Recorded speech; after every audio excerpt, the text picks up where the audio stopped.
Friends, welcome to engineer Ankita Shaili. आज हम लोग बात करेंगे प्रोसेसर्स की। ठीक है, प्रोसेसर्स इतनी इंपॉर्टेंट चीज है, आप सभी लोग जानते हैं। आप लोग जो भी आजकल स्मार्ट गैजेट यूज करते हैं, सभी में हम लोग प्रोसेसर्स की बात करते हैं। तो आज क्यों ना हम भी प्रोसेसर्स की बात करें और थोड़ा सा उसके डेप्थ में चलते हैं कि क्या है प्रोसेसर्स और कैसे होती है इसकी वर्किंग। तो चलिए, processor circuitry that responds to and processes basic instructions of a computer. तो एक प्रोसेसर एक तरीके की लॉजिक सर्किटरी होता है जो कंप्यूटर की बेसिक इंस्ट्रक्शंस को प्रोसेस करता है और रिस्पॉन्ड करता है। ठीक है, कंप्यूटर के अंदर जो भी परफॉर्मेंस ऑपरेशंस परफॉर्म होते हैं, तो ऑपरेशंस इंस्ट्रक्शंस के थ्रू परफॉर्म होते हैं, तो उन इंस्ट्रक्शंस को रिस्पॉन्ड और प्रोसेस करने का काम होता है हमारे प्रोसेसर्स का। अब बहुत ज्यादा बार या कई बार जब भी हम लोग पढ़ाई करते हैं, टेक्निकल पढ़ाई, या अगर आपको कोई कंप्यूटर्स के बारे में बेसिक्स पढ़ाएगा तो वो ज्यादातर बात करेगा सीपीयू की। ठीक है, और हम जब भी कोई गैजेट परचेज करते हैं, कोई भी स्मार्ट गैजेट, तो हम बात करते हैं प्रोसेसर्स की। या शॉपकीपर हमें बताएगा इसका प्रोसेसर क्या है, या इसका प्रोसेसर अच्छा है या खराब है, या कौन सा प्रोसेसर है। तो भाई क्या डिफरेंस है दोनों में? Are they same, are they different? बहुत सारे कंफ्यूजन्स हैं, isn't it? प्रोसेसर और सीपीयू में there are lot many confusions. क्या दोनों सेम है या डिफरेंट है?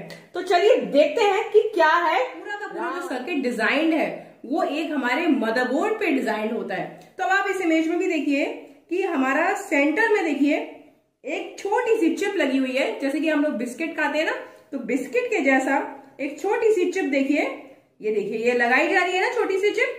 तो ये सेंटर में इसके बिल्कुल स्क्वायर सी, रेक्टेंगल सी ये चिप लगाई जाती है। इसी चिप को क्या बोलते हैं? ये देखिए, ये हमने इसका खड़ा व्यू दिखा दिया, इसको हम कहते हैं सी प्रोसेसर। ये देखिए, ये है इसका ओपन व्यू। ये देखिए इस तरीके से इसमें कवर होता है जिसको हम खोल के दिखा रहे हैं। ये देखिए छोटे छोटे सर्कल्स आपको दिख रहे हैं ना, ये बहुत सारे इसमें रजिस्टर्स कनेक्टेड है। ठीक है, तो ये तो भाई हमारा हो गया हमारा प्रोसेसर जो कि मदरबोर्ड पे फिट हो जाता है। ठीक है, तो किसी भी मशीन का जो भी स्मार्ट डिवाइस होगी उसकी मशीन पे इस तरीके से चिप लगाई जाती है सबसे पहले, जो कि कहलाता है उसका प्रोसेसर। तो चलिए अब हम आ जाते हैं वापस से कि हम कहते हैं सीपीयू। ठीक है, और प्रोसेसर की बात होती है किसी भी स्मार्ट डिवाइस में। तो एक्चुअल में कोई भी प्रोसेसर जो होता है उसमें सीपीयू भी होता है, जिसको हम लोग ऑलरेडी पढ़ते हैं सेंट्रल प्रोसेसिंग यूनिट के नाम से, और एक होता है हमारा जीपीयू जिसको कहा जाता है ग्राफिक्स प्रोसेसिंग यूनिट। ठीक है, दोनों ही साथ में काम करते हैं, जिससे आपको लुक एंड फील भी बढ़िया मिलता है और आपकी कोई भी इंस्ट्रक्शन या कोई भी प्रोग्राम आराम से अच्छे से प्रोसेस होके रिजल्ट्स एग्जीक्यूट करता है और आपको डिस्प्ले मिलता है ना, कोई भी अच्छे से रिजल्ट्स आप देख पाते हैं अपनी स्क्रीन पे। तो हर प्रोसेसर में सीपीयू होता है और ग्राफिक्स प्रोसेसिंग यूनिट भी होता है।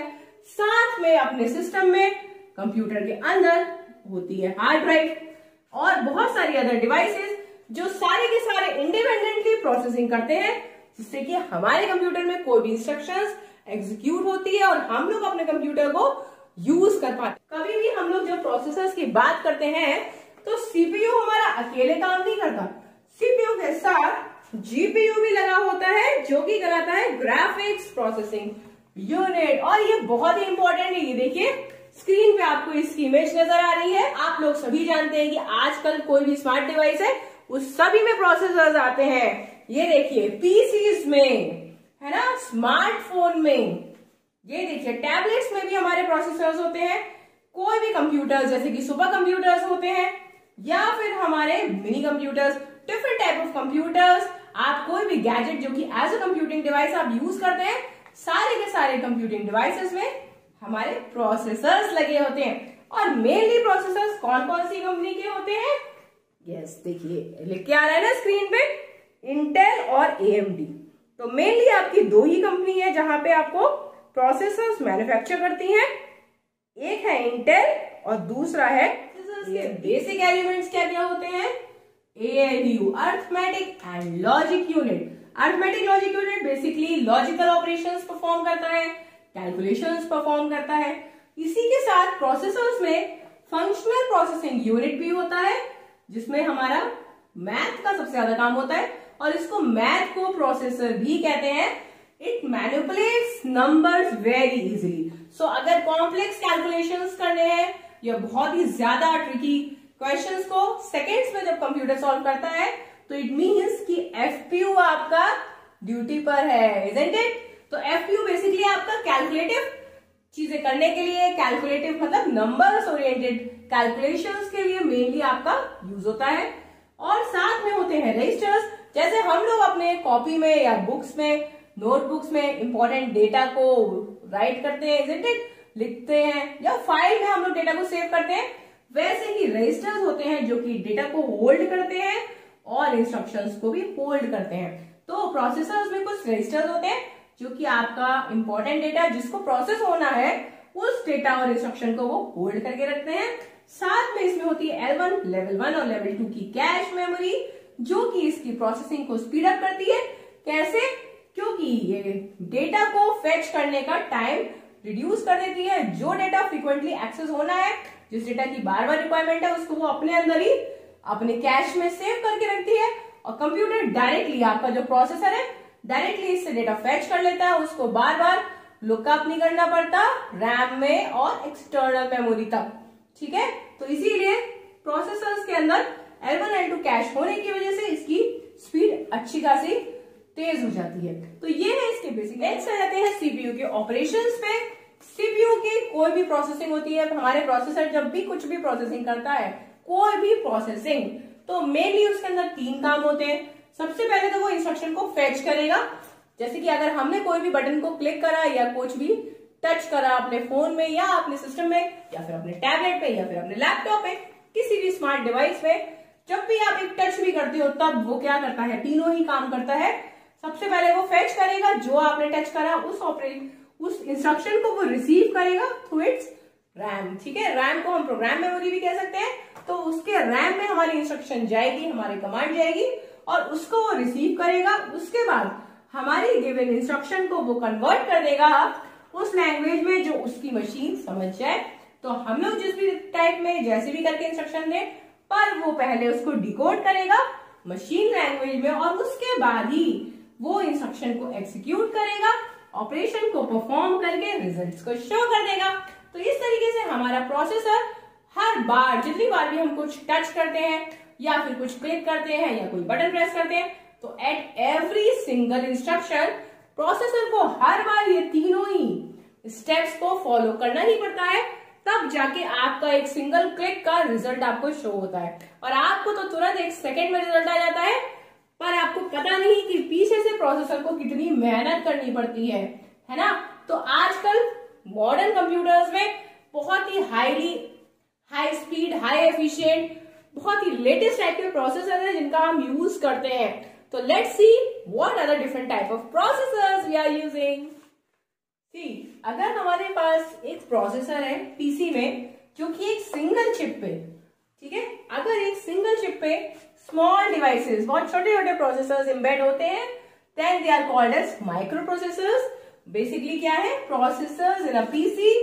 ये वो प्रोसेसर्स होते हैं जो कि पीसी में हो या फिर किसी छोटी सी डिवाइस में एम्बेडेड हो जाए एक सिंगल चिप पे, तो उनको हम कहते हैं माइक्रो प्रोसेसर्स, जो कि बहुत ही ज्यादातर छोटी छोटी डिवाइसेस में इनका यूज होता है to give the processing experience. कोई भी हमारे इंस्ट्रक्शंस या कमांड्स को प्रोसेस करते हैं ये माइक्रो प्रोसेसर्स और उस डिवाइस को स्मार्ट डिवाइस बनाते हैं। Next we come to multi core processors. ये हमारे आज के लेटेस्ट तो इससे भी एडवांस है, पर माइक्रो प्रोसेसर के ऊपर आ जाता है मल्टी कोर प्रोसेसर। बेसिकली ये किस लिए यूज होते हैं? जब हमारा एक सिंगल चिप और एक प्रोसेसर से काम नहीं चलता, जब नीड होती है कि हमें अपनी परफॉर्मेंस को इम्प्रूव करना है, इनहांस्ड परफॉर्मेंस, और टाइम भी कम लग जाए और एक बार में आप मल्टीटास्किंग कर पाए, तब आ गई आपकी बात मल्टी कोर की। मल्टी कोर एक ऐसी टेक्निक थी जिसने ये सारी प्रॉब्लम्स आपकी दूर करी कि एक बार में आप सिस्टम पे बैठकर एट अ टाइम एक ही काम कर पाएंगे, ठीक है? आज हम लोग अपने सिस्टम में at the same time we can listen to the music, we can do typing, we can check our mails, we can also do chatting at the same time. सारे के सारे काम हम एक साथ करते हैं, मल्टीटास्किंग करते हैं कंप्यूटर पे, और हमारा कंप्यूटर एफिशिएंटली सारे ही सारे टास्क एग्जीक्यूट करता है, all thanks to multicore technology. Multicore processors basically क्या होते हैं, एक सिंगल चिप पे मल्टीपल सीपीयूज को एम्बेड जब करा जाता है तो वो कहलाते हैं हमारे मल्टीकोर प्रोसेसर्स। तो इसमें भी हमारे डिफरेंट टाइप के आ जाते हैं। अगर हम एक बार में दो सेट ऑफ इंस्ट्रक्शन, अगर एक बार में सिंगल सेट ऑफ इंस्ट्रक्शन हमारा एग्जीक्यूट होगा, एक ही चिप पे सिंगल सेट ऑफ इंस्ट्रक्शन हो रहा है, तो इसका मतलब हमारा वो सिंगल कोर है ना। इसके ऊपर एक सिंगल कोर होता है जो कि हमारा नॉर्मल पहले होता ही था। उसके ऊपर आ गया हमारा ड्यूअल कोर, जिसमें हम एक बार में दो सेट ऑफ इंस्ट्रक्शंस हमारा प्रोसेसर एग्जीक्यूट कर देता है। तो एक सिंगल चिप पे इसमें दो सीपीयूज या दो प्रोसेसर्स एम्बेडेड होते हैं, जिसकी वजह से वो एक बार में दो सेट के इंस्ट्रक्शन एग्जीक्यूट कर देता है।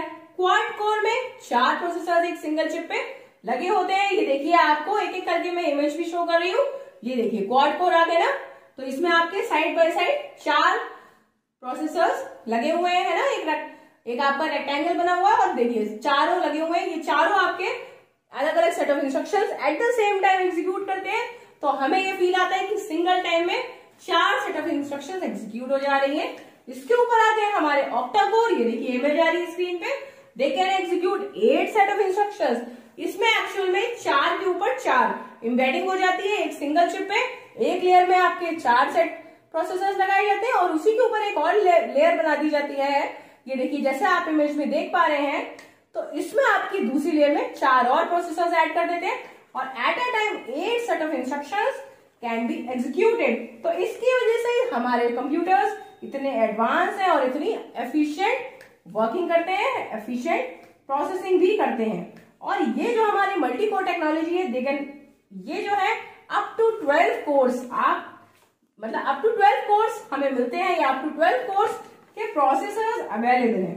ठीक है, तो अगर हमारा सीपीयू काफी सारे इंस्ट्रक्शंस को एक बार में एग्जीक्यूट कर रहा है, मतलब कि बहुत ही एफिशिएंटली वर्क करता है, अगर आपके प्रोसेसर की स्पीड अच्छी है, इट मींस आपके पास शायद से ऑक्टा कोर प्रोसेसर है जिसका आप यूज कर रहे हैं। डेटा आता है, कमांड कंप्यूटर को दी जाती है, वो कोई ऐसे फ्लो करके नहीं चलता कि आपका डेटा इस तरीके से कंप्यूटर के पास आए।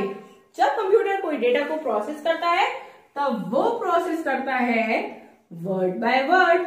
ठीक है, एक एक वर्ड कंप्यूटर के अंदर प्रोसेस होता है। हम तो बहुत सारा डेटा टाइप करते हैं या कमांड देते हैं कुछ भी, पर हमारी वो इंस्ट्रक्शन या वो कमांड कंप्यूटर के प्रोसेसर्स ब्रेक कर देते हैं अलग अलग वर्ड्स में, और अलग अलग वर्ड्स जाते हैं हमारे प्रोसेसर के पास।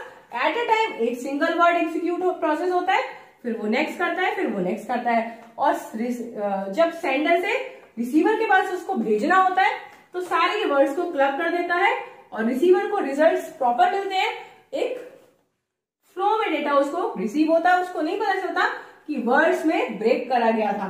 तो ये जो 32 बिट या 64 बिट है, ये वही है कि हमारा जो वर्ड है इसकी लेंथ कितनी होगी। अगर आपका 32 बिट प्रोसेसर है, इट मींस कि वो एक बार में 32 बिट्स को प्रोसेस कर रहा है। ठीक है, आपका प्रोसेसर एक बार में जो उसकी वर्ड लेंथ है, इट इज ऑफ 32 बिट। और अगर वो 64 बिट प्रोसेसर है, इसका मतलब इस वर्ड की लेंथ जो है वो 64 बिट है। ठीक है, 64 बिट वाला आपका ऑब्वियसली हाईली एफिशिएंट होगा, उसकी स्पीड थोड़ी ज्यादा होगी। क्यों? क्योंकि वो एक बार में ज्यादा बिट्स को प्रोसेस कर रहा है, और ये थोड़ा सा धीरे काम करेगा। There are plenty of upgrades that can be available और that can make your PC work very high. तो आप अपने पीसी को भी अगर एडवांस और करना चाहते हैं, तो आप इसमें इसी टाइप की कुछ चीजों को मॉडर्नाइज करवा के या अपने सिस्टम को अपग्रेड कर सकते हैं by upgrading to the type of processor.